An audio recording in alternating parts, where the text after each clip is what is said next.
August 1st, 2018 is a day when 150,000 people will die. The fact is that 150,000 people die on average on Earth every single day.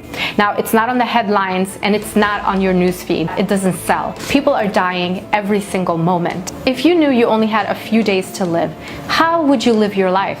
Would you wake up and turn the TV on, or would you go outside and play with your kids? Would you leave that draining relationship, or would you quit that job that you absolutely hate? Would you find your true inner purpose and try and live 100% instead of living 20% every single day? If 56 million people are dying every single year, 6,316 people die per hour, 105 people die per minute, 2 people die every single second. There's so much pain going on in someone's family this very moment. What makes us think that we're gonna live forever?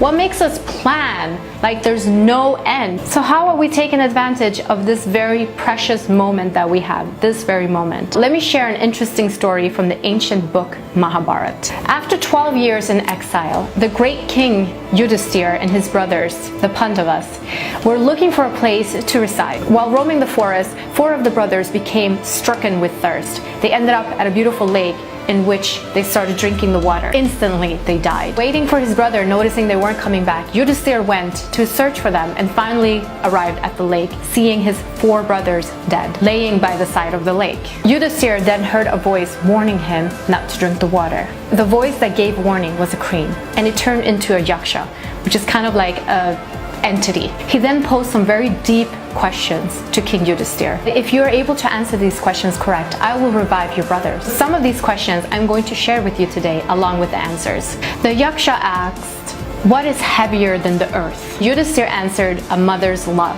Then the yaksha asked, "By what does one become wise?" And Yudhisthira answered, "By serving the elders." Then the yaksha asked, "What are the tidings of this world?" "The world is like a cooking pot with the sun as its fire, days and nights as its fuel, and months and seasons as its wooden spoon. All of us are being cooked by time." Then he asked, "What is the most wonderful thing?" And Yudhisthira answered, "The most wonderful thing is that although innumerable humans and their animals are going to the abode of death every day, still a man thinks he is immortal." And then he asked, "What makes the soul rise out of matter?" "It is knowledge of the supreme or the divine that makes one rise out of matter."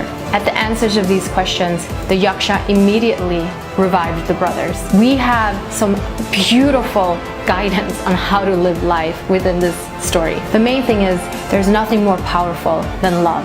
There's nothing more expansive and heavy and abundant than love. The second thing is seek the wise and learn from them, serve them. We advance as a society, as a human being, by learning from those who have been there, done it. The tidings of the world is that time is passing by. We are being cooked. This body, this fragile body, is dying every minute, every moment. So live knowing this. We're all planning as if we're never going to die, because the soul in its nature never dies.